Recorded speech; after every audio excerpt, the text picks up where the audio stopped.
रहने देत नहीं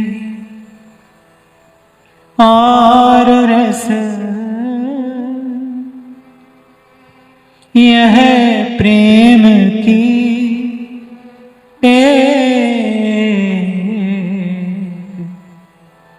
या को सहज स्वभाव यह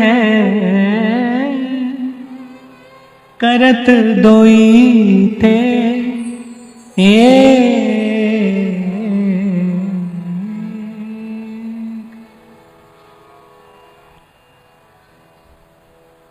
प्रेम का सहज स्वभाव है करत दोई ते एक।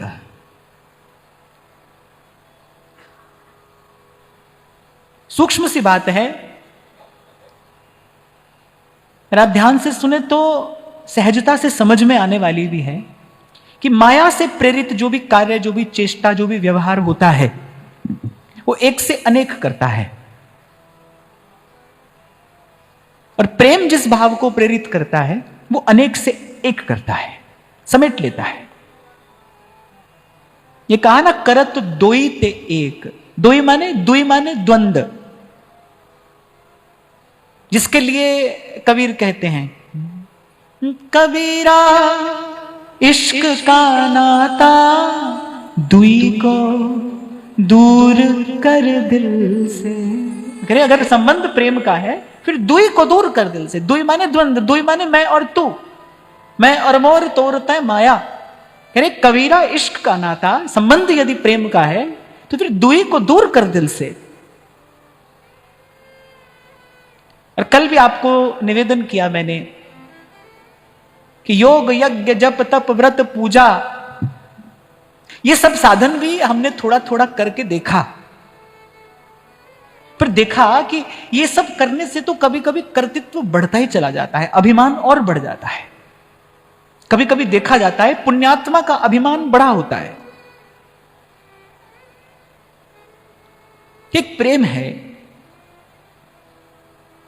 प्रेम है जो निरभिमानता का प्रसाद देने में समर्थ है। और कई बार हमने चर्चा की कि बिना निरभिमानता आए कोई भी आपकी ओर देखे, आप भी किसी की ओर देखें, पर पलटू साहब जो अंत में बात कहते हैं ना, काजानो के ही घड़ी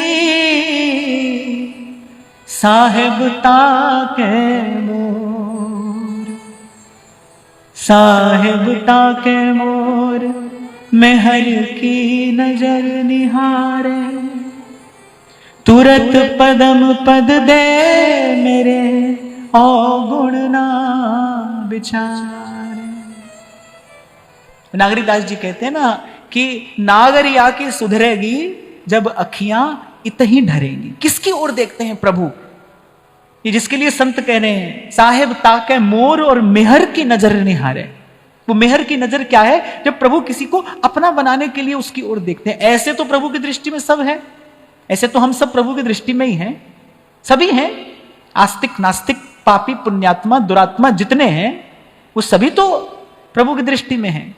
पर यहां जिस कृपा दृष्टि की बात हो रही है, जिसके लिए ध्रुवदास जी कहते हैं पिय रंग भरी कटाक्ष नेक चित वो मोह माही। आज जो कृपा दृष्टि की बात हो रही है वो कृपा दृष्टि किस पर होती है, कब होती है, कैसे होती है, जिसके लिए संत ललचा रहे हैं कि नागरिया की सुधरेगी जब अखियां इतनी ढरेंगी, जब आप हमारी ओर देखेंगे। जिस कृपा दृष्टि की बात श्री महाप्रभु जी सुधा निधि में यत्र तत्र सर्वत्र करते हैं,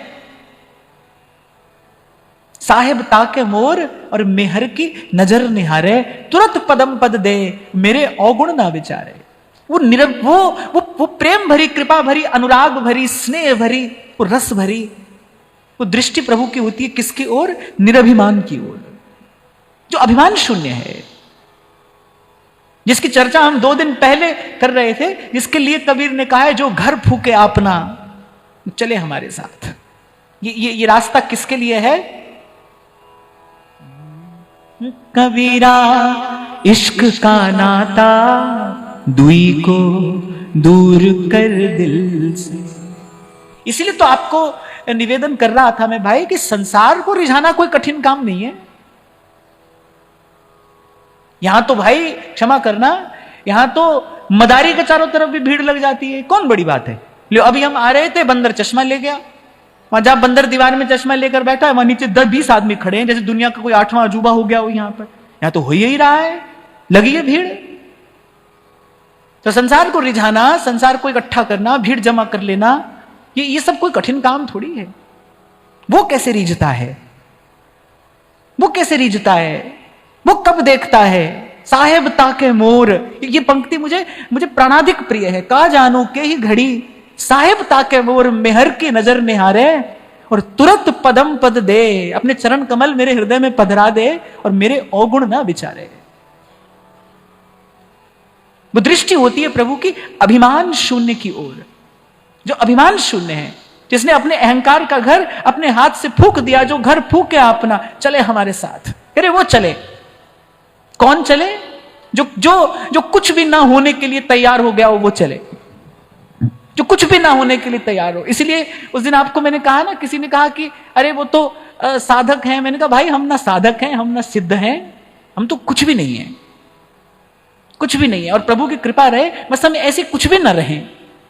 कुछ होना ही तो झंझट पालना है।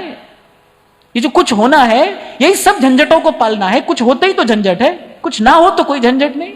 तो वो जो दैन्य है, वो जो विनम्रता है, बड़ी सुंदर बात यहां संत कह रहे हैं कि कैसा होता है प्रेमी का स्वरूप। ये तो बात हमने अनेक बार यहां पर कही सुनी कि भाई अगर प्रेम चाहिए, प्रेम का प्रसाद चाहिए, तो किससे मिलेगा? प्रेमी से मिलेगा, प्रेमास्पद से नहीं। प्रभु तो प्रेमास्पद हैं, प्रियालाल तो प्रेमास्पद हैं। प्रेम का प्रसाद तो प्रेमी देगा। हम अधीन धन धनी यही दातार हैं, प्रिया जी कह रही हैं श्री महाप्रभु जी के लिए। हम अधीन धन धनी यही दातार हैं। प्रिया जी कह रही हैं हम धन हैं और इनके अधीन हैं, ये धनी हैं। हम अधीन धन धनी यही दातार हैं, अति उदार रिझवार खुले दरबार हैं। तो प्रेम का दान तो प्रेमी देगा, प्रेमास्पद नहीं। प्रिया प्रीतम तो प्रेमास्पद है, ठाकुर जी तो प्रेमास्पद है, प्रेमी देगा। कैसा होता है प्रेमी का स्वरूप, कैसे पहचानेंगे प्रेमी को? बड़ी सुंदर बात यहां संत कहते हैं, दया नम्रता दीनता क्षमाशील संतोष, इनकूल सुमिरन करे, इनकूल सुमिरन करे, निश्चय पावे मुक्ति। ये 6 बात, इन 6 बातों को साथ लेकर भजन करे। हम कई बार चर्चा करते हैं ना कि भजन तो हो रहा है, पर भजन का आनंद प्रकट नहीं हो रहा है। कहीं ना कहीं से हमसे भूल हो रही है, कहीं ना कहीं हम चूक रहे हैं। तो यह संत अनुभवी जन जो हैं, जो भजन के मार्ग पर चले हैं, देखो चलने वाला ही जानता है मार्ग में कहां रुकना है, कहां ठहरना है, कहां बढ़ना है, कहां मुड़ना है। जिसको मार्ग का अनुभव होगा वो बताएगा ना। दादू बकता बहुत है पर मथी काढ़े तय और। तो कह रहे दया नम्रता दीनता क्षमाशील संतोष। सबसे पहली बात तो क्या हो, किसको साथ लेकर भजन करे? कह रहे दया। किस पर दया? किस पर दया? कह रहे जीवे दया, जीव मात्र पर दया। तब कहते नाम में रुचि, तब भजन में रुचि होती है। पहले जीवे दया, सब जीवन सो प्रीत। बड़ा सबल शब्द दे सेवक जी ने दिया है, छोटी बात नहीं कह रहे सब जीवन सो प्रीत, रीत निवाहत आपने। कबीर तो कहते हैं कि दाया राख धर्म को पाले, घर में रहे उदासी, अपना सा जीव सबको जाने, सहज मिले अविनाशी। उसे तो कह रहे कुछ और करना ही नहीं है। ये श्रेष्ठ साधन है, श्रेष्ठ साधन है ये, जीव मात्र पर दया। आपका तो यहां ही झगड़ा झंझट खत्म नहीं होता। ये आज 3 पत्र आए हैं, हैंडराइटिंग तो तीनों अलग अलग लग रही है, बात तीनों में एक ही लिखी है।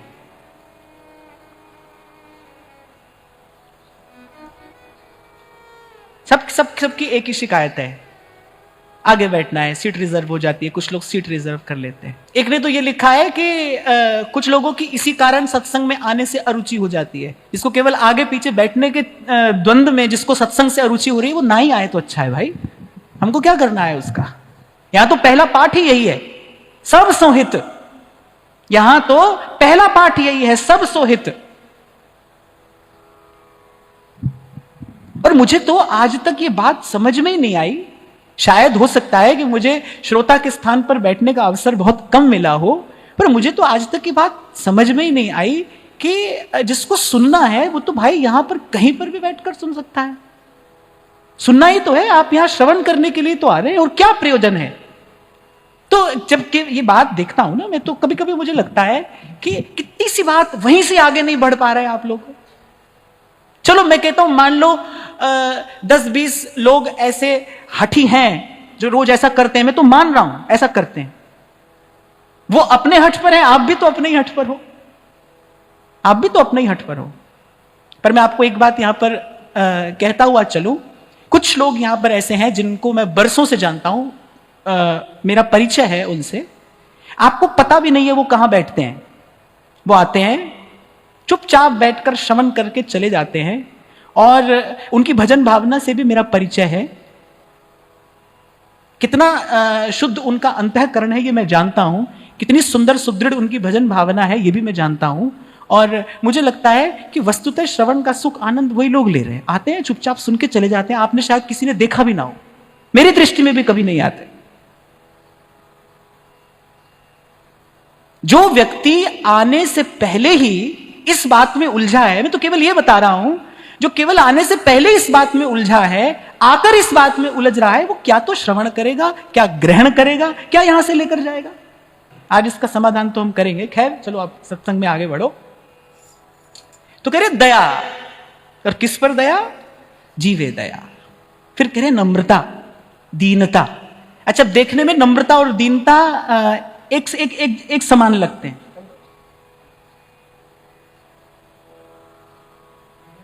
ये बड़ी सूक्ष्म सी बात है, वो ध्यान से सुनना। संत कह रहे हैं दया, नम्रता, दीनता, क्षमाशील, संतोष। दूर से देखो तो ऐसा लगता है कि नम्रता और दीनता एक ही है, पर ना, ये दोनों अलग अलग बात है। नम्रता किससे? प्राणी मात्र से। संत कहते हैं ना, तुलसी इस संसार में सबसे मिलिए धाये, ऐसी वाणी बोलिए मन का आपा खोए, औरन को शीतल करे आपम शीतल होए। ये सब किसके संदेश हैं भाई? जिन्होंने भजन के मार्ग का बड़ा सुंदर अनुभव किया है, वो बता रहे हैं किस किस बात की जरूरत पड़ेगी। जैसे जब कोई व्यक्ति ट्रैकिंग करने जाता है ना, तो उसको पहले से बता दिया जाता है कि ये सामान अपने साथ लेकर जाना, केवल तुम्हारे आने से काम नहीं चलेगा।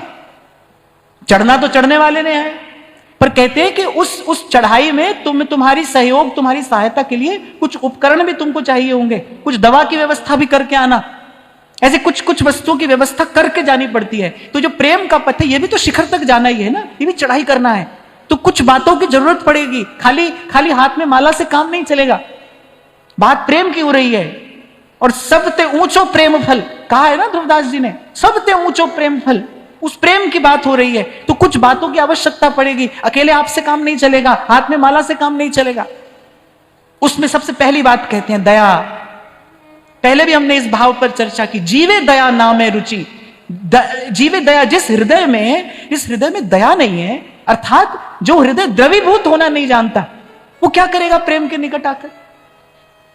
जो हृदय द्रवीभूत नहीं होता, पिघलता नहीं, पाषाण जैसा कठोर है, पास में कोई बैठा व्यक्ति पीड़ा से करा रहा है, उसको कोई लेना देना नहीं, वो हाथ में बैठकर माला कर रहा है। कौन सी माला कर रहा है भाई? किसका भजन कर रहा है?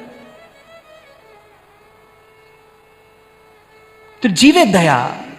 और आप कभी इसका अनुभव करो, मेरी बात सुनकर मत मानो, ये तो अनुभूत प्रयोग है। आप कभी इसका अनुभव करो, किसी दिन किसी भूखे को भोजन करा के माला लेकर बैठो, किसी दिन किसी दीन दुखी की सहायता करके भजन करने बैठो, आपको उसी दिन अनुभव हो जाएगा कि दया से हृदय में किस प्रकार, किस दिव्य भाव का संचार होता है। और कम से कम जब प्रभु की बात करें तो प्रभु को तो ऐसा ही जनप्रिय है, जो पीर पराई जाने रे। प्रभु को तो ऐसा जन प्रिय है, प्रभु के निकट ऐसे जन रहते हैं। प्रकृति ऐसे ही जनों को प्रभु के निकट तक जाने का अवसर देती है, मार्ग खोलती है उनके लिए, जिसमें सबसे पहला गुण हो दया, और फिर कहा है नम्रता। अर्थात सबकी सेवा करते हुए भी उसके मन में यह भाव दृढ़ रहे, देनहार कोई और है जो भेजत दिन रैन। देखो, जो अपने साधन से सेवा करता है वो सेवा करते करते थक जाता है। जो अपने साधन से, अपनी सामर्थ्य से सेवा करेगा वो बहुत दूर तक नहीं जा सकता। याद रखना, 2-4 कदम चलेगा तो हो सकता है अभिमान आ जाए, हो सकता है अभिमान आ जाए, हो सकता है मान बढ़ाई में फंस जाए। महाराज जी, आपने परसों मुझे बताया तो कल मैं चर्चा कर रहा था, बड़ी सुंदर बात, बड़ा सुंदर चिंतन आपने दिया।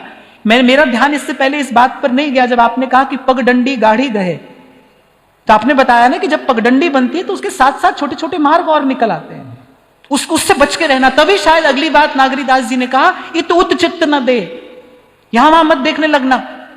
आज कोई भी अच्छा काम करने लगो, कोई भी अच्छा काम आप करने लगो तो भाई 4 लोग 10 लोग जितनी भी परिधि में आप वो कार्य कर रहे हो, आपकी प्रशंसा तो होगी ना।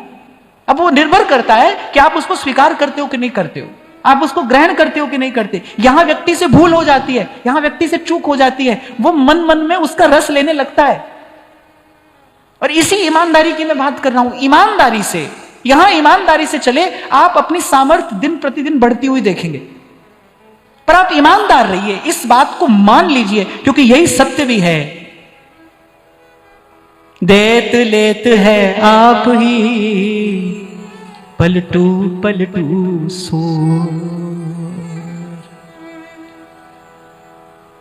आपको लगता है कि मैं नित्य प्रति आपको यहां जो भी कहता हूं, आपको लगता है कि कोई व्यक्ति तैयारी करके पढ़कर समझकर कुछ कह सकता है ना? नहीं कहा जा सकता भाई। 2, 4, 10 दिन से अधिक नहीं कहा जा सकता। कोई कहता है, और जब कोई कहता है तो उसका यश मैं कैसे ले सकता हूं? मैं तो जानता हूं ना कि कोई कहता है। देत लेत है आप ही, और पलटू पलटू सोर। हाँ, बस संत यहां पर समर्पण कर देते हैं कि पलटू पलटू सोर, राम की ऐसी इच्छा, राम की ऐसी इच्छा। तो कह रहे सब पर दया, और फिर साथ में नम्रता और ईमानदारी। भाई ध्यान रखना, ईमानदार रहना, मन मन में उसका सुख, उसका रस लेने मत लगना। यहां तो भाई व्यक्ति पानी भी पिलाता है, मैं देखता हूं पानी की छबील लगाते हैं तो उसकी भी अखबारबाजी होती है, अखबार में खबर छपती है। और कहीं नहीं तो आजकल तो बड़ी सुविधा है, अपने व्हाट्सएप पर तो अपना स्टेटस लगा ही दिया जाता है, देखो आज हमने कितना बढ़िया काम किया है। बस मैं इसी बेईमानी की बात कर रहा हूं, इससे बचना। आप देखोगे आपकी सामर्थ्य बढ़ती चली जाएगी। और यदि आप समझ रहे हो कि आप सेवा कर रहे हो, आप अपने साधन से, अपनी संपत्ति से, अपनी सामर्थ्य से सेवा कर रहे हो, तो देखना भाई 4 कदम से ज्यादा नहीं चल पाओगे, आप थक जाओगे। मानव मन की, तन की, मानव के साधन की सामर्थ्य कोई बहुत बड़ी नहीं है। कूदकर कोई आसमान नहीं छू सकता है, कितना भी बलवान क्यों ना हो, कूदकर थोड़ी आसमान छू लेगा, उसकी तो अपनी एक सामर्थ्य है ना। सेवा भी करना है। कल मैंने कहा था ना, टीएनसी अप्लाइड, सब सोहित पर निष्काम मति। सेवा भी करना है, पर कैसे? कर्तव्य बुद्धि से। मैं तो कहता हूं इस और आगे की सोचो ही मत, सत्कर्म कर दो। किस लिए? कर सकते हैं तो करते हैं भाई, क्योंकि हम कर सकते हैं, प्रभु ने करने योग्य बनाया है तो कर रहे हैं। पर यहां तो मैं कई बार देखता हूं तो निराश भी हो जाता हूं मैं कई बार, कि देखो इतनी सी बात आप लोगों के समझ में नहीं आ रही है।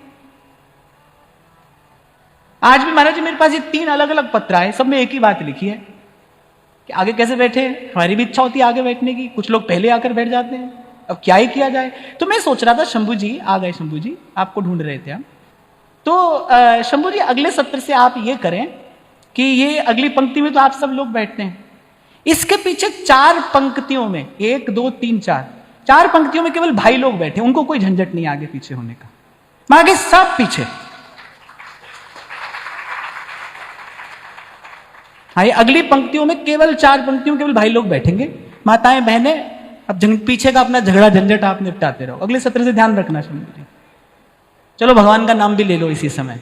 गोविंद जय जय गोपाल जय जय गोविंद जय जय गोपाल जय जय गोविंद जय जय गोपाल जय जय राधा गोविंद जय जय गोविंद जय जय। एक बात मैं यहाँ कहना चाहता हूं, भूल नहीं जाऊं। जिन लोगों ने ताली बजाई बहुत खुश होकर, सोच रहा हूं क्यों बजाई ताली। इसलिए कि हमको नहीं मिलेगा तो तुमको कैसे मिलेगा। श्री राधा रमण हरि गोविंद जय राधा रमण हरि गोविंद जय जय श्री राधा रमण हरि गोविंद जय जय राधा रमण हरि गोविंद जय जय।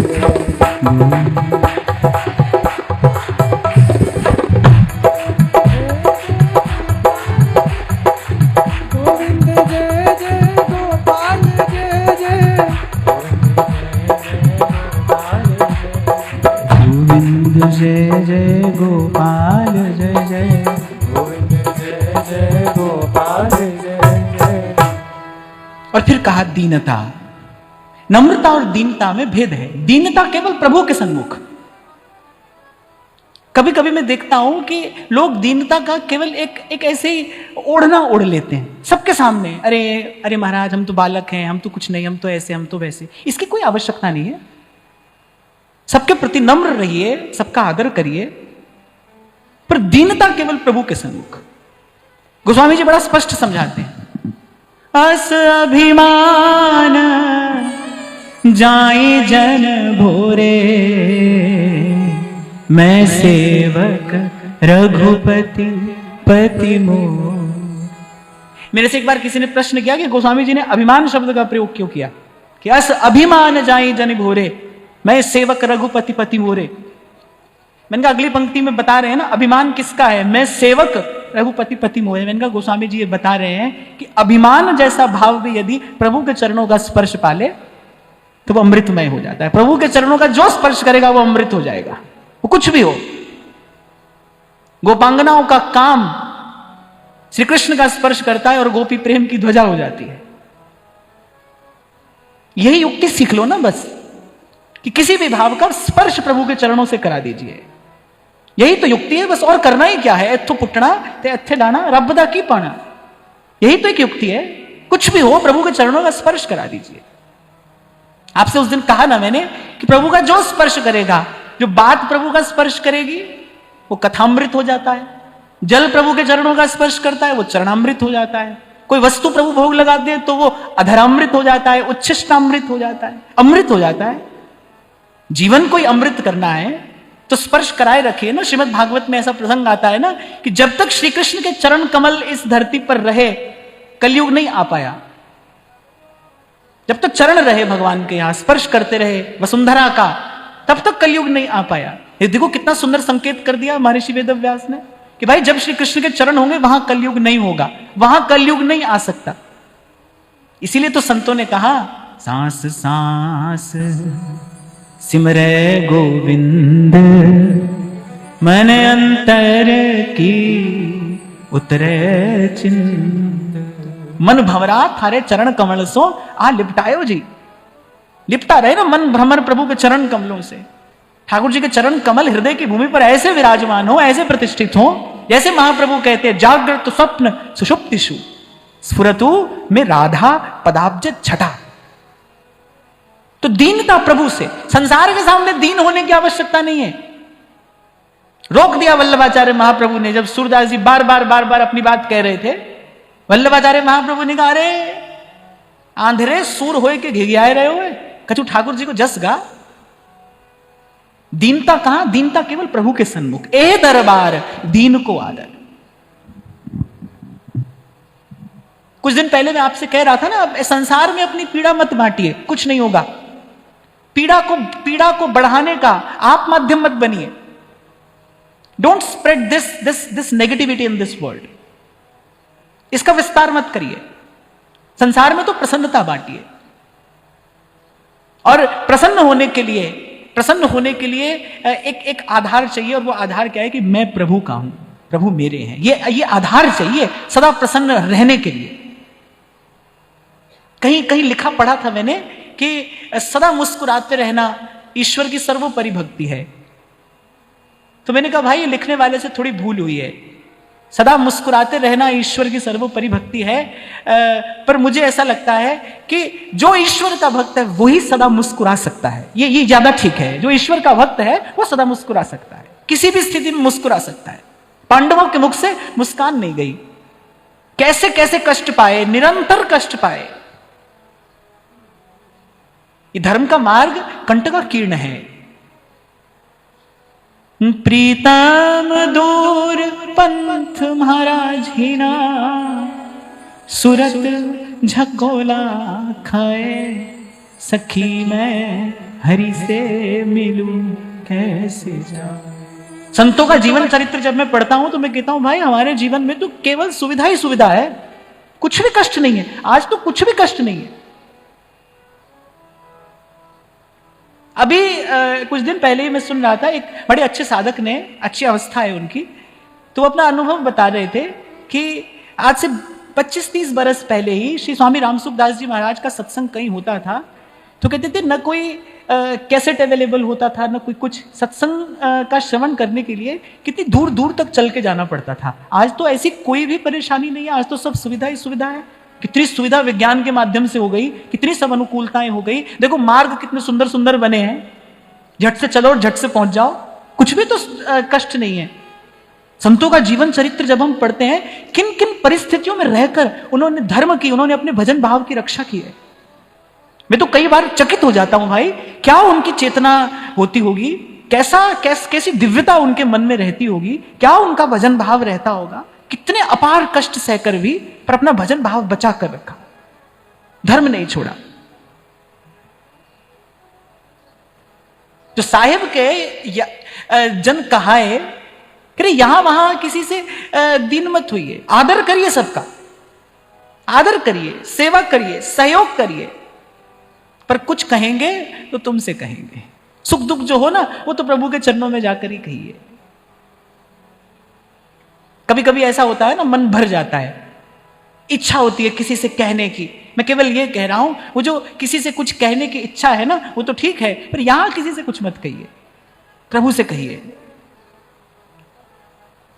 प्रभु से कहिए। आपका भाव संबंध और गहरा हो जाएगा प्रभु से। आप अनुभव करके देखना उसको। आप संकल्प कर लो भाई अपना दुख कष्ट नहीं कहेंगे किसी से, प्रभु से कहेंगे। जब कहेंगे तो प्रभु से कहेंगे, आप देखोगे आपका भाव संबंध प्रभु से और गहरा हो जाएगा। डोंगरे जी महाराज ये बात बार बार कहते थे अपने मन की सब बात अपने लाला से जाकर कहो।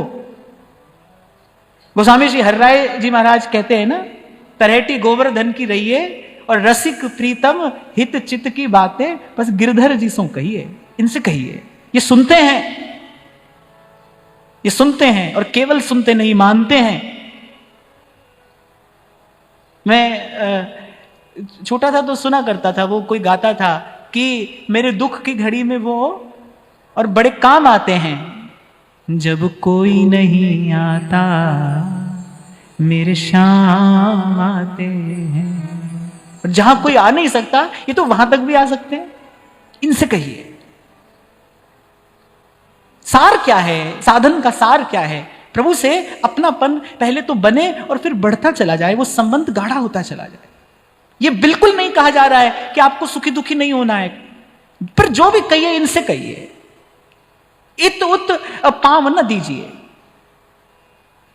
इसी को कहते हैं इत उत पांव न दे। और फिर यदि ऐसा हो जाए तो नागरिदास साची कहे वस्तु घनेरी ले। आप सोचो एक बार अपनापन हो जाए प्रभु से, क्या पाना शेष है, क्या रह जाता है फिर उसके बाद? इस दर का जो भिखारी उससे सब जग भिक्षा मांगे, ऐसा भोली सखी कहती है कि जो है यहां का सोना अनंत का दंपति पानी पागे है, और इस दर का जो भिखारी उससे सब जग भिक्षा मांगे। इस द्वार का जो याचक है गिरे सारे संसार को देने की सामर्थ्य रखता है, ऐसा याचक है इस द्वार का। तो जो दीनता केवल प्रभु के सन्मुख, गुरुजनों के सन्मुख, वहां दीन होकर रहे, यही दरबार दीन को आदर है। और दूसरी बात, प्रभु का ही तो दरबार है जहां दीन का आदर होता है। संसार में दीन का आदर नहीं है। संसार में तो रूप का आदर है, गुण का आदर है, बल का आदर है, बुद्धि का आदर है, विद्या का आदर है, और सबसे ऊपर धन का आदर है। बात कड़वी लगे पर जैसी भी लगे सच्ची है। संसार में तो भाई धन का आदर है। मूर्ख यदि धनी है उसकी बात सुनी जाएगी, और सुनी क्या जाएगी, मानी जाएगी। मीरा जी तो कहती है, मूर्ख को तुम राज दिए हो, पंडित फिरे भिखारी, कर्म की गति न्यारी। और ये तो अर्थ प्रधान युग है। श्री जगन्नाथपुरी की बात है, इंदिरा गांधी दर्शन करने गई वहां। अब दर्शन का समय नहीं था, नहीं रहा होगा, कुछ हुआ होगा, दर्शन नहीं हुआ। भगवान के श्री मंदिर के जो पट थे वो भंगल हो गए थे। अब वो लौट आई। अब कुछ दिन बाद एक सेठ जी गए, उसी समय गए होंगे, तो उन लोगों ने थोड़ी व्यवस्था कर दी, दर्शन हो गया। वो तत्कालीन प्रधानमंत्री थी। अब जब उनको ये पता चला कि भाई हमको तो दर्शन नहीं हुआ, उनको दर्शन करा दिया, तो बहुत नाराज हुई। स्वाभाविक है। जब वहां मंदिर में बात पहुंची तो उन्होंने कहा कि हमने किसी सेठ को दर्शन नहीं कराए। अब सेठ जी लाए थे कोई बड़ा भारी आभूषण, भेंट सामग्री आदि। बोले हमने किसी सेठ को दर्शन नहीं कराए, वो तो लक्ष्मी जी आ रही थी, हमने केवल दरवाजा खोल दिया थोड़ा सा, हमने किसी को दर्शन नहीं कराए। लक्ष्मी जी आ रही थी, वो लक्ष्मीपति है, लक्ष्मी जी आ रही थी, हम तो सेवक हैं, दरवाजा खोलना हमारा कर्तव्य था, हमने तो केवल थोड़ा सा द्वार खोल दिया। तो ये तो ऐसा युग है भाई, अर्थ प्रधान युग है। कभी कभी लोग लिख देते हैं मंदिर में ऐसा होता है, यहां ऐसा होता है। ऐसा होता है भाई, ऐसा ही होगा। युग ऐसा है ये, आप क्या कर लीजिएगा इसमें। और कहां नहीं हो रहा है, कोई कहे यहां हो रहा है, तो कहां नहीं हो रहा है भाई। इसलिए तो बड़ी विनम्रता पूर्वक आपको कहता हूं, पहले दिन से यही प्रयास किया भाई, सत्संग में 4 लोग आए, 4000 आए, कुछ भी हो, पर हमारा पहले दिन से प्रयास ये रहा कि सत्संग के स्वरूप की मान मर्यादा बनी रहे। यही हमारा पहला लक्ष्य है। मेरा तो ये पहला लक्ष्य है। कुछ हो ना हो वो बात की बात है, पर सत्संग के स्वरूप की मर्यादा बनी रहे। कुछ है जो बाहर अवांछित है और आज अपना प्रसार किए चला जा रहा है, उससे हमको बचकर रहना है, उससे हमको बचकर रहना है। संख्या मेरे लिए कभी विषय था ही नहीं, संख्या मेरे लिए कभी विषय नहीं था। मेरे लिए लक्ष्य है गुणवत्ता। हम सत्संग के लिए आए हैं तो सत्संग हो। I don't believe in quantity. ये तो प्रकृति का भी नियम है भाई, जैसे जैसे वस्तु की गुणवत्ता बढ़ती है उसकी संख्या कम होती चली जाती है। आप प्रकृति में देख लो, जिस भी वस्तु की गुणवत्ता अधिक होगी उसकी संख्या कम होगी। ये प्रकृति का नियम है, अविचल नियम है। आपको चुनना है कि आपको संख्या चुननी है या आपको गुणवत्ता चुननी है, और ईमानदार रहना पड़ेगा। चुन लीजिए। ये दोनों साथ साथ नहीं रहते, रह ही नहीं सकते। लो आज मैं यहां पर कोई सुर्रू छोड़ देता हूं, रखने लगूं 2-4 लोगों के सर पर हाथ और कुछ फूक फाक करने लगूं, मेरे लिए तो वैसे प्रसिद्ध है, इनके पास में कुछ है। देखो आपको, तुम आगे पीछे बैठने की बात करते हो, यहां तुमको घुसने को नहीं मिलेगा। यही तो मैं आपको कह रहा था भाई, प्रपंच का विस्तार करना, इसमें कोई परिश्रम थोड़ी करना पड़ता है। आज तो समय ऐसा है, आप केवल थोड़ा सा द्वार खोलिए। इससे बच के रहना मुश्किल है भाई। संसार में रहते हुए, व्यवहार में रहते हुए, ऐसे वातावरण में रहते हुए इससे बच के रहना मुश्किल है। बच के रहना चुनौती है। इसलिए कल आपको कह रहा था भाई, मैं तो, आप 5 बार श्री जी की आरती करते हो, मैं 5 बार कान पकड़ के ठाकुर जी के सामने उठक बैठक लगा लेता हूं कि प्रभु बचाए रखना। आप बचा के रख सकते हो, हमारा क्या भरोसा हम कब फिसल जाए। आप बचाए रखना। यहां तक आप ले आए, आपने ऐसा उज्जवल मार्ग हमको दिया, ऐसा उज्जवल लक्ष्य आपने हमको दिया, आप यहां तक हमको ले आए। अब आगे भी, अब तक निभाई है तो आगे भी निभा देना। अब तो भाई आपके कहाते हैं, हम संसार में आपके कहाते हैं। तो जैसे गोस्वामी जी कहते हैं ना, चिंता मोहि नाथ अपारा, अप जैसे नहीं हो तुम्हारा। हाँ, तो सबसे पहला गुण, किसको लेकर सुमिरन करना है, इस चढ़ाई पर क्या क्या लेकर जाना है? सबसे पहला गुण दया, फिर नम्रता, सबकी सेवा करते करते भी विनम्रता, कठोर शब्द नहीं कहना,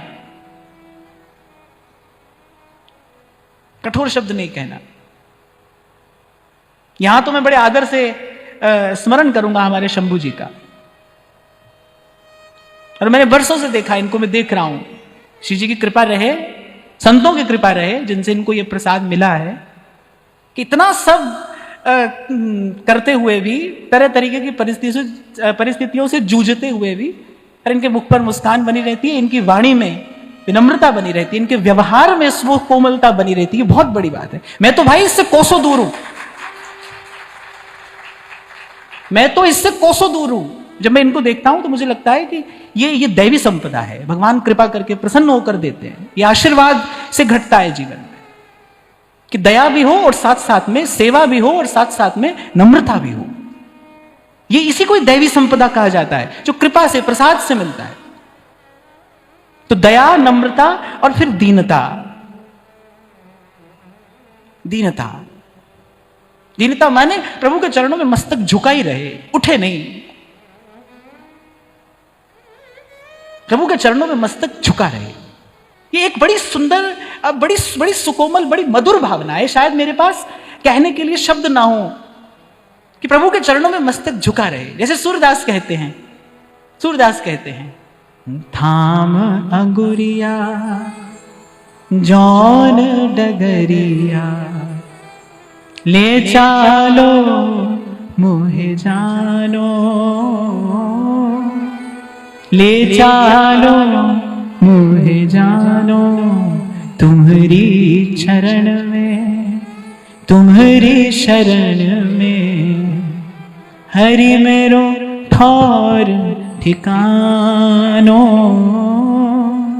हरि मेरो ठौर ठिकानो, हरि तुम ही आधे की लकुटिया, हरि तुम ही आधे की लकुटिया, तुम ही जिय को चैना, हरि में नैनहीन तुम नैना, हरि में नैनहीन तुम नैना। तो दया, नम्रता, दीनता, और उसके बाद क्षमा। क्षमा किसको किया जाता है? किसको किया जाता है क्षमा? जिसने आपका कोई अपराध किया हो, कोई आपका अपकार किया हो, उसी को ही तो क्षमा करेंगे ना। और क्षमा करना कि बड़ी देर के बाद यह गुण जीवन में आता है, बड़ी देर के बाद। अभी 2-3 दिन पहले भी हम चर्चा कर रहे थे ना, 3 स्थितियां हैं मन की। एक है जहां मन अस्वस्थ है, जो अस्वस्थ मन है, गारी आई एकते और पलटे भई अनेक। किसी ने अपशब्द कहा, आपने 2 कहे। किसी ने आपको पीड़ा देने का प्रयास किया, आपने और जोर से प्रयास किया। यह अस्वस्थ मन है। फिर दूसरी स्थिति है दुर्बल मन। पहली स्थिति है अस्वस्थ मन, दूसरी स्थिति है दुर्बल मन। मैंने आपने कहा तो कुछ नहीं, पर भीतर भीतर कष्ट हुआ, क्षोभ हुआ, मन ही मन तो आपने जाने क्या क्या कह दिया। ये दुर्बल मन है। तीसरी स्थिति है स्वस्थ चित्त, क्षमा। इसे कहते हैं क्षमाशीलता। और संत बड़ी अच्छी प्रकार से कहते हैं, अरे भाई जो छोटा होगा वो अपराध करेगा, जो बड़ा होगा वो क्षमा करेगा। यहां अवस्था में छोटे बड़े की बात नहीं की जा रही है। जब कहा जाता है ना क्षमा बड़न को चाहिए और छोटन को अपराध, जो छोटा है माने जो अभी अल्प है, जो भी समर्थ नहीं हुआ है इस मार्ग पर चलने के, यहां आयु की बात नहीं है, यहां अवस्था की बात नहीं है। फिर क्षमा बड़न को चाहिए, छोटन को अपराध। आपको सुनाई थी मैंने एक कथा, एक कहानी, एक किस्सा, एक घटना। आप किसी भी प्रकार से उसको सुनो, पर उसमें कुछ ना कुछ है। मैंने आपको सुनाया था कि जब श्री गोस्वामी रूपलाल जी महाराज के समय में, जब जयपुर नरेश ने राज आज्ञा जारी की कि सब मंदिरों में वैदिक रीति से ही पूजा होगी, और उन्होंने अस्वीकार कर दिया, कि हम अपने अपने आचार्यों, अपने गुरुजनों द्वारा प्रदत्त जो रस रीति है उसको नहीं छोड़ेंगे और उसी रीति से सेवा करेंगे? क्या हमको उनका धन्यवाद नहीं करना चाहिए? क्या हमें उन अपने पूर्व आचार्यों के प्रति कृतज्ञ नहीं होना चाहिए? यदि वो उस समय अपार कष्ट सहकर इसकी रक्षा नहीं करते तो आज हमें ये कैसे मिलता? अगर वो उस समय अपार कष्ट सहकर श्री महाप्रभु द्वारा प्रकटित इस रस रीति की रक्षा नहीं करते, भाई हमको ये देखने को कहां मिलता? अपार कष्ट सहा। और जब जयपुर नरेश स्वर्ग से धारे और किसी ने जाकर उनसे कहा 20 वर्ष वृंदावन से बाहर रहना पड़ा, लुक छिप कर रहते थे, चोरी छिपे आते थे, कभी राधा वल्लभ लाल का दर्शन करके चले जाते थे, अपने इष्ट से वियोग हुआ, धाम से वियोग हुआ, कितना कष्ट सहा। और जब 20 वर्ष के बाद राजा जयसिंह का परलोक गमन हुआ, वो इलाहाबाद में थे, श्री गोस्वामी रूपलाल जी महाराज, वहां किसी ने जाकर उनसे कहा आपके लिए बड़ी शुभ सूचना है। मैं आज भी, मेरा रोम रोम पुलकित होता है ये बात कहते हुए। वो सुबह सुबह त्रिवेणी में स्नान कर रहे थे और किसी ने जाकर, राव गुजर उनका शिष्य था, उसने जाकर कहा कि प्रभु आपके लिए बड़ी शुभ सूचना है। क्या हुआ? राजा जयसिंह का स्वर्गवास हो गया और अगले राजा ने संधि कर ली है कि सब अपनी अपनी रीति से अपने इष्ट का आराधन कर सकते हैं। गोस्वामी जी के नेत्र सजल हो गए। उन्होंने उसी समय हाथ में त्रिवेणी का पवित्र जल लेकर और राजा के निमित्त जलांजलि दी। राव गुजर देखता रह गया कि जिसने आपको इतना कष्ट दिया आप उसको प्रणाम कर रहे हैं, आप उसको जलांजलि देते हैं। 4 पंक्तियां कहते हैं, यही इतिहास के स्वर्णिम अक्षर हैं। 4 पंक्तियां श्री गोस्वामी जी ने कही। राव गुजर उसका नाम था जिसने आकर सूचना दी। उन्होंने कहा सुनो राव, दुख सुख अपकृति ही पाइए। हमें किसी ने दुख नहीं दिया, कोई किसी को दुख नहीं देता। इसे कहते हैं एक हित का उपासक। हित का उपासक। आपको 2 मिनट किसी ने आगे नहीं बैठने दिया, आपने झट से शिकायत लिखकर दे दी।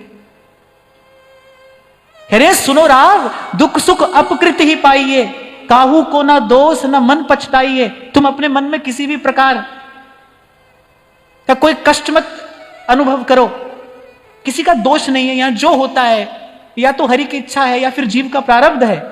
सुनो राव, दुख सुख अपकृति ही पाइए, काहू को ना दोष ना मन पछताइए। नेत्र सजल हैं गोस्वामी जी के। राव गुजर समझ नहीं पा रहा है, कह रहे हिंदू धर्म न रक्षक जग वैसो भी हो। हम तो दुखी हैं, हमको बहुत पीड़ा है, क्योंकि हिंदू धर्म की रक्षा करने वाला ऐसा राजा फिर नहीं होगा। हिंदू धर्म न रक्षक जग वैसो भी हो, हम हरि इच्छावान दोष काहू ना दियो। क्षमा करना, ऐसा हृदय निकुंज में प्रिया जी के वाम पार्श्व में सेवा का भाव लेकर खड़े होने का अधिकारी है। ऐसा हृदय, और कोई रंगबाजी नहीं चलती है भाई वहां पर। ऐसा ही हृदय चाहिए। दया नम्रता दीनता क्षमा, कैसी क्षमा है, कितना उदार मन है। मैंने भी केवल कह भर ही तो दिया आपको। 20 वर्ष जीवन के, 20 वर्ष, आधा जीवन, जिसके कारण इतना कष्ट मिला, पर उसका गुण देखते हैं। कह रहे भाई हिंदू धर्म न रक्षक जग वैसो भी हो। छोड़ सकते हो अगर स्वार्थ, तो फिर आइए इस मार्ग पर। नहीं तो इत व्यवहार ना उत परमारथ, ऐसे बीच ही बीच जन्म मत गमाइए। छोड़ा जाता है अपना सुख थोड़ी देर के लिए, कर सकते हो किसी को क्षमा। और मैंने कहा, स्पष्ट किया, ऐसे ही किसी को क्षमा नहीं किया जाता। जब कोई अपराध करता है तब क्षमा किया जाता है। जब किसी ने आपका अपराध कर दिया है, असह्य अपराध है, आपके पास सामर्थ्य उसको क्षमा कर देने। क्षमा माने उसके लिए मन में भी कोई अभाव ना आए, कोई कुभाव ना आए, उसके अहित का चिंतन न हो। ये बड़ी उज्जवल, बड़ी श्रेष्ठ स्थिति है मन की। इसलिए मैंने कहा बड़ी देर के बाद ये थोड़ा सा गुण जीवन में आता है, क्षमा।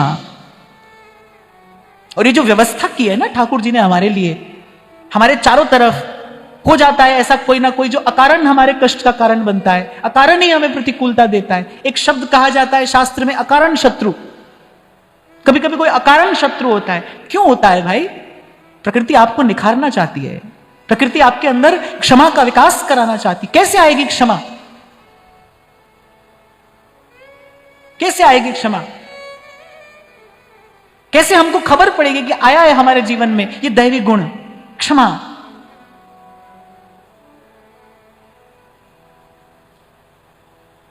बिच्छू डंक मारता है, महात्मा फिर बाहर निकालने का प्रयास करते हैं, वो फिर डंक मारता है, वो फिर बाहर निकालते हैं।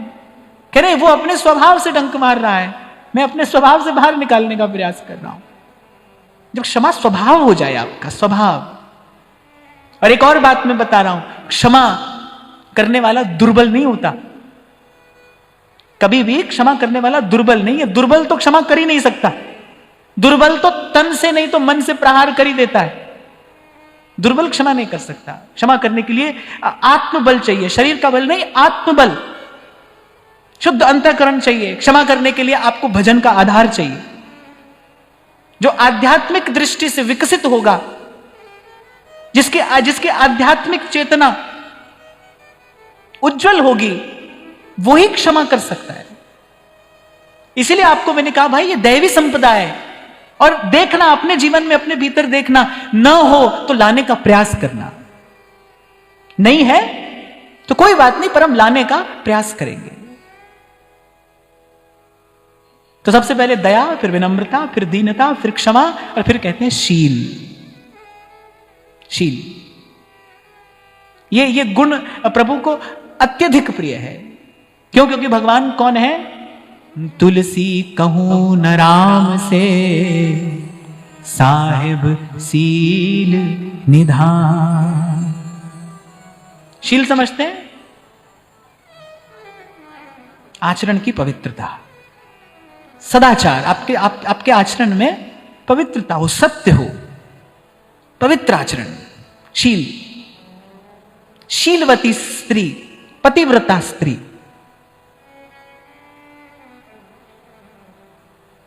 ऐसे ही शील, ये गुण प्रभु को अत्यधिक प्रिय है। और एक और बात, जिसके जीवन में सदाचार नहीं होगा, वो ध्यान से सुनना, जिसके जीवन में सदाचार का बल नहीं होगा, वो धर्म की बात कह तो सकता है, लेकिन धर्म के भार को वहन नहीं कर पाएगा। जिसके जीवन में सदाचार का बल नहीं होगा। आप संकल्प करते हो, खास तौर से मैं ये बात जो युवा भाई बहन मुझे सुनते हैं, सुन रहे हैं, मैं उनके लिए कह रहा हूं। आपने संकल्प किया, लेकिन आप अपने संकल्प को पूरा नहीं कर पाए। क्या कारण रहा होगा? आप ही ने किया, आप ही पूरा नहीं कर पाए। आत्मबल नहीं है। आत्मबल कहां से आता है? आत्मा को बल कहां से मिलता है? आत्मा को बल सदाचार से मिलता है। पवित्र आचरण, आचरण की पवित्रता, पारदर्शिता, ये बहुत बड़ी बात है, गंभीर बात है। संकेत मात्र किया है हमारे आचार्य महाप्रभु ने, क्या कहकर? चलो आज आपकी छोटी सी परीक्षा लेता हूं। महाप्रभु ने स्फुट वाणी में इसका एक संकेत किया है, आचरण की पवित्रता, शील। छोटी सी पंक्ति कही है, कोई बताओ? हां, जब महाप्रभु कहते हैं परधन परतीय बंचु, सदाचार की बात कर रहे हैं यहां। और ये ऐसा समझ लीजिए, ये तो मूलभूत आवश्यकता है, मूलभूत मांग है। ये मूलभूत आवश्यकता है, आचरण की पवित्रता। कल परसों भी हम चर्चा कर रहे थे ना, गीता में भगवान कह रहे हैं कि श्रद्धावान लभते ज्ञानम, श्रद्धावान को ज्ञान मिलता है। केवल श्रद्धा ना, भगवान आगे कह रहे तत्परः, और फिर कह रहे हैं संयत इंद्रिय, जिसकी इंद्रियां संयत हैं, नियंत्रित हैं, नियंत्रित, जो अपनी इच्छाओं का दास नहीं है, वही अपने मन का स्वामी हो सकता है। जो अपनी इच्छा का दास नहीं है। यहां एक और बात मैं कहना चाहता हूं, ऐसा नहीं है कि संयमित पुरुष के मन में या संयमित व्यक्ति के मन में कोई अनावश्यक या अवांछित इच्छा उठती ही नहीं है। इच्छा तो उठ सकती है, लेकिन वो अपनी इच्छा का दास नहीं है। वो ध्यान से समझना, यहां मैं ये नहीं कह रहा हूं कि उसके मन में कोई इच्छा ही नहीं होगी। इच्छा हो सकती है, लेकिन वो इच्छा का दास नहीं होगा। और अपने युवा श्रोताओं को तो मैं विशेष रूप से बात कहना चाहता हूं, शक्ति का संचय करिए। मैं पाप पुण्य की बात नहीं कर रहा हूं, मैं केवल शक्ति के संचय की बात कर रहा हूं। शक्ति का संचय करिए। आपको कभी मैंने कहा था, एक पंक्ति मुझे कहीं से मिल गई, बड़े काम की, संभाल कर रखी मैंने, कि संयम क्या है? कह रहे एक युद्ध अपने ही विरुद्ध। स्वयं से लड़ना है। संयम क्या है? एक युद्ध अपने ही विरुद्ध, और ये लड़ाई लंबी चलती है। प्रबोधानंद सरस्वती पाद कहते हैं वृंदावन महिमामृतम में, ये लड़ाई लंबी चलती है, देर तक चलती है। इसलिए मैंने कहा ऐसा नहीं कि संयमित सदाचारी व्यक्ति के मन में कोई अवांछित भाव नहीं आता, आ जाता है, आ जाता है, आ सकता है, संभव है और आता ही है। कबहुक मन इत उत चल जात, लेकिन वो अपनी इच्छा का दास नहीं है, वो उसके आगे नत नहीं हो जाता, उसके आगे घुटने नहीं टेक देता। ये जो भगवान ने कहा ना, कौन कौन होता है ज्ञानवान, कौन उस परम ज्ञान को उपलब्ध होता है? जो तत्पर है, सेवा में तत्पर, गुरु के चरणों में जिसकी अविचल श्रद्धा है, और फिर भगवान कह रहे जिसके जीवन में संयम है। तत्पर संयत इंद्रिय। इसलिए कल 10-15 मिनट ले लिए मैंने आपके केवल ये बात कहने में कि भाई अपने शरीर को भी साधना, तन मन को साधते हुए आगे बढ़ना। इसीलिए मैंने आज ये विषय लिया कि जब कोई व्यक्ति चढ़ता है ना एवरेस्ट की चोटी पर, केवल व्यक्ति का काम नहीं है भाई, उसको साथ में कुछ चाहिए, कुछ उपकरण चाहिए, कुछ औषधियां चाहिए जो वो साथ लेकर जाता है। ऐसे ही कुछ चाहिए इस मार्ग पर भी चलने के लिए, कि साथ लेकर चलना पड़ेगा। आपके जीवन में ओज, तेज, बल, स्फूर्ति, उत्साह कहां से आएगा? इंद्रियों के संयम से ही आएगा। कोई ऐसा भोजन नहीं है, कोई ऐसी औषधि नहीं है जो बाहर से लेकर और आप इंद्रियों का ओज बल ला सकें। ये तो संयम का परिणाम है, शनै शनै जीवन में आता है, संयम का परिणाम है। इसलिए कल पूछा था मैंने आपसे, कितने लोग व्यायाम करते हो? तो 2-4 आदमी दिखाई दिए यहां पर। तो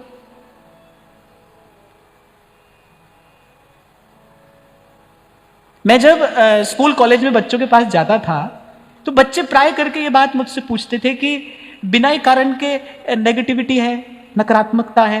अच्छा, ये भी सुन लिया, किसी से सीख लिया। पहले तो 10-20 साल पहले तो नेगेटिविटी नहीं थी, 20 साल पहले नहीं थी, अब आ गई। चलो आ गई तो कोई बात नहीं, इलाज तो करना पड़ेगा। तो मैंने उनसे कहा, मैंने कहा देखो, आप समय पर जग जाओ, आप समय पर खा लोगे। जो व्यक्ति सुबह 5 बजे जगेगा वो 8 बजे तक कुछ खा लेगा ना। अब अगर आपका पहला भोजन बाल भोग 8 बजे हो जाता है तो राजभोग 12-1 बजे हो जाएगा। ये क्या है? ये है बिल्कुल प्रकृति के अनुसार चलना, कि मध्याह्न में जब आपकी जठराग्नि तीव्रतम होती है उस समय आप जो खाते हैं तो शरीर भोजन को रस में बड़ी तीव्र गति से परिवर्तित करता है। बात ये नहीं आप खाते क्या है, आप अच्छी से अच्छी वस्तु गलत समय पर खाते हैं तो आप रोगी होंगे। आप अच्छी से अच्छी, उत्तम से उत्तम वस्तु, लेकिन अगर आप गलत समय पर खा रहे हैं, आपका समय ठीक नहीं है, तो आप रोगी होंगे। और आप सूखी रोटी भी समय पर खाते हैं तो आपके शरीर में बल होगा, स्फूर्ति होगी। तो समय पर आप जग जाइए, आप समय पर खा लेंगे। समय पर आप खा लेंगे तो आप समय पर सो जाएंगे। जो व्यक्ति समय पर जगेगा, समय पर खाएगा, समय पर सोएगा, व्यक्ति स्वस्थ रहेगा। और किसी स्वस्थ व्यक्ति से जाकर पूछो, भाई नेगेटिविटी कुछ होती है? वो कहेगा कुछ नहीं होती है, हमने तो कभी नहीं देखी। अब मुझसे कोई पूछे कि भाई नेगेटिविटी कहां है, हमने तो देखी नहीं कभी, हमने तो कभी उसका अनुभव नहीं किया। कहां होती है, कैसी होती है, खबर नहीं है। क्या होता है कि कभी कभी भावनात्मक आवेग में हम ये भूल जाते हैं कि हम मनुष्य हैं। सबसे पहले तो भाई हम मनुष्य हैं ये, और इस शरीर की अपनी कुछ सीमा है, इस शरीर की अपनी अपनी एक मर्यादा है। यदि आप उसका आदर नहीं करोगे तो फिर इंद्रियां अपना बैर निकालती हैं। इसलिए, और एक और बात मैं यहां कहकर आगे बढ़ूं, सब छोड़कर बैठ जाना ये भी बहुत आसान है, सब पकड़ लेना ये भी बहुत आसान है। जीवन में संयम और संतुलन साधना कठिन है। सब छोड़ दिया, छोड़ दो, थोड़े दिनों में क्या होगा? लो जी, बैरागी बाबा की पूजा होनी शुरू हो गई, अब बड़ा मजा आ रहा है, अब बड़ा आनंद आ रहा है। यही बात तो ध्रुवदास जी ने सिद्धांत विचार में कही है कि अविवेकी कहा, कह रहे जो सब गहे और कह सब छाड़े, वो अविवेकी है। और विवेकी कहा जो भली गहे और बुरी छाड़े, वो विवेकी है। लेकिन ये मार्ग विवेकी का है भाई, अविवेकी का नहीं है। तो जो शील है, जो सदाचार है, उसके लिए तन मन बुद्धि का बल अपेक्षित है। कुछ भी दुर्बल होगा आचरण में खोट आएगा, आचरण में खोट आएगा। जिसके आचरण में खोट है, जिसके आचरण में पवित्रता नहीं है, पारदर्शिता नहीं है, कितनी भी ऊंची बात भजन की करता रहे, पर भजन भाव में उसका अभिनिवेश असंभव है, हो ही नहीं सकता। कोई ऐसा विकल्प, युक्ति, विधि, औषधि है ही नहीं, इसके आचरण में अपवित्रता है। तो दया, नम्रता, दीनता, क्षमाशील, और फिर उसके बाद करें एक और चीज ले लेना साथ में, मेरे राम राय, मेरे राम राय, जू राखे त्यों रहिए, तुद पावे ता नाम जपावे, सुख तेरा दिता लइए, सुख तेरा दिता लइए, जो राखे त्यों रहिए। जैसे बिल्कुल एकदम तैयार होके, एकदम बस निकलने से पहले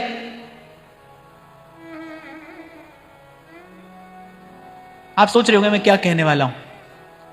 एकदम निकलने से पहले व्यक्ति लगा लेता है ना थोड़ा इत्र, बस निकलने से पहले, बस ऐसे ही ये बात सब करके, और अंत में एक ये बात, ये भाव तो बना ही रहे जीवन में, बना ही रहे। पाइया तेरे दर तो मैं रहमता हजारा, शुक्र गुजारा तेरा, शुक्र गुजारा। धन्यवाद प्रभु का भरा रहे आपके रोम रोम में, रोम रोम कृतज्ञ हो करे सुधन्य पुकार। जो भी आज प्रभु का नाम ले रहा है,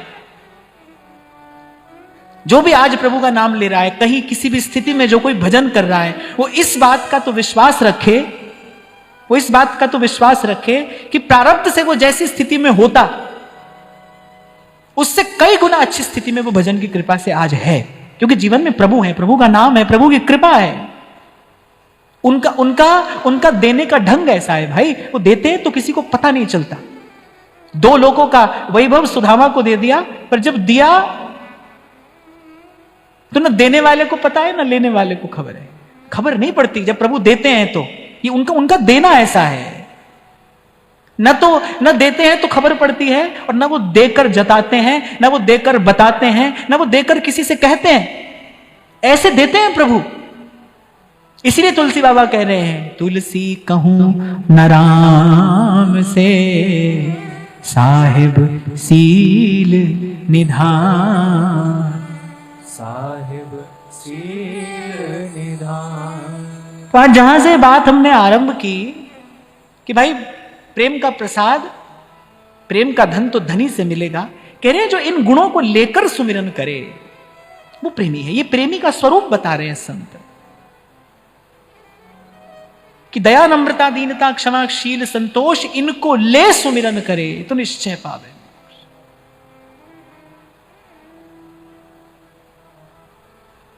देखो यहां से जो भी कहा जाता है आप सुनते हो,